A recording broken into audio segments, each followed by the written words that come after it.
بہت زمانے گزرے کہ کھلتے پھولوں رقص کرتی تتلیوں سے بھرے ایک سرسبز گھاس کے میدان میں ایک چھوٹا سا بیج مٹی کے نیچے دفن تھا۔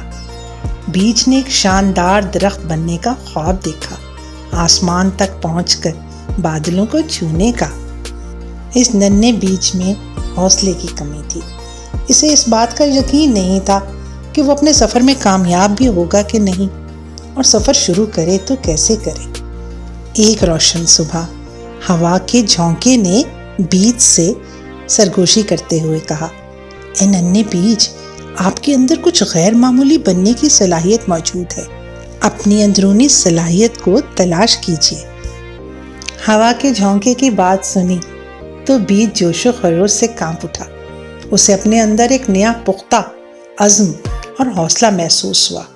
اس نے اپنی پرورش اور اپنے آپ کو مستحکم کرنے کے لیے اپنی چھوٹی چھوٹی جڑوں کو مٹی میں گہرائی تک پھیلانا شروع کیا۔ دن ہفتوں اور ہفتے مہینوں میں بدلے، بیج لمبا ہوا، زمین کے اوپر ایک چھوٹا سا سبز تنا پھوٹ پڑا۔ اس کے چھوٹے سائز کے باوجود بیج نے حوصلہ نہ ہارا۔ سورج کی روشنی کی ہر کرن اور بارش کے ہر قطرے کو جذب کیا۔ اس نے درپیش چیلنجوں سے نپٹنے کے لیے اپنے اندر طاقت اکٹھی کی۔ وہاں سے گزرنے والے پرندے اور جانور جو اس کمزور پودے کو دیکھ کر پریشان ہوتے تھے، جب ایک بیج کو ایک جوان پودے میں تبدیل ہوتے دیکھا تو انہوں نے بھی اس پہ خوشی کا اظہار کیا اور حوصلہ افزا چہچہاہٹ سے اس کو اور حوصلہ دیا۔ پودے نے پتے اگائے، اپنی شاخیں پھیلائے، گویا جوش و خروش سے دنیا کو گلے لگا لیا۔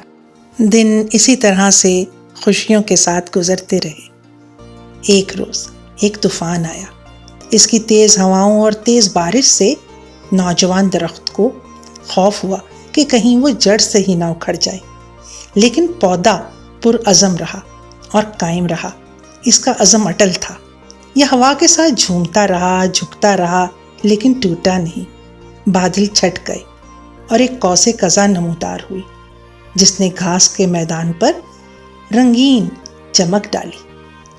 پودے نے قوس قزح کو امید کی علامت کے طور پر جانا کہ مشکلات کے بعد خوشیاں ملتی ہیں۔ جیسے جیسے موسم گزرتے گئے، پودا بلند سے بلند تر ہوتا گیا۔ اس کی شاخیں آسمان تک پہنچ گئیں۔ یہ تھکے ہوئے جانوروں کے لیے سایہ اور پرندوں کو اپنے گھونسلے بنانے کے لیے پناہ گاہ فراہم کرتا۔ درخت لچک اور غیر متزلزل حوصلہ افزائی کی علامت بنتا گیا۔ آس پاس کے دیہات سے جانور اور بچے اس خوبصورت درخت کو دیکھنے اور اس کی تعریف کرنے آتے۔ وہ اس کی نشو نما پہ حیران تھے۔ وہ درخت سے پوچھا کرتے، تو اتنا شاندار کیسے بنا؟ تو درخت سرگوشی سے جواب دیتا، میرا حوصلہ میرے اندر سے آیا۔ میں نے اپنی صلاحیت پہ ہمیشہ یقین کیا اور ہر چیلنج کو بڑھنے کے موقع کے طور پہ قبول کیا۔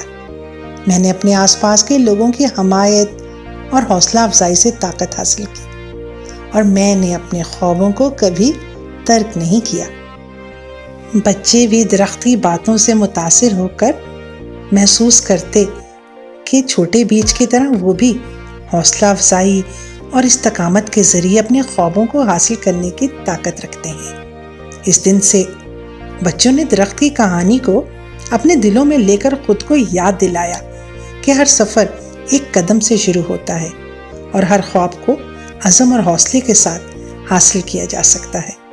اور یوں ننھے بیج کے سفر کی کہانی آنے والی نسلوں کے لیے ایک تحریک کا باعث بنی، جس نے انہیں یہ سکھایا کہ غیر متزلزل حوصلہ افزائی اور خود پر یقین کے ساتھ وہ عظیم بلندیوں تک پہنچ سکتے ہیں اور اپنے خوابوں کو حقیقت بنا سکتے ہیں۔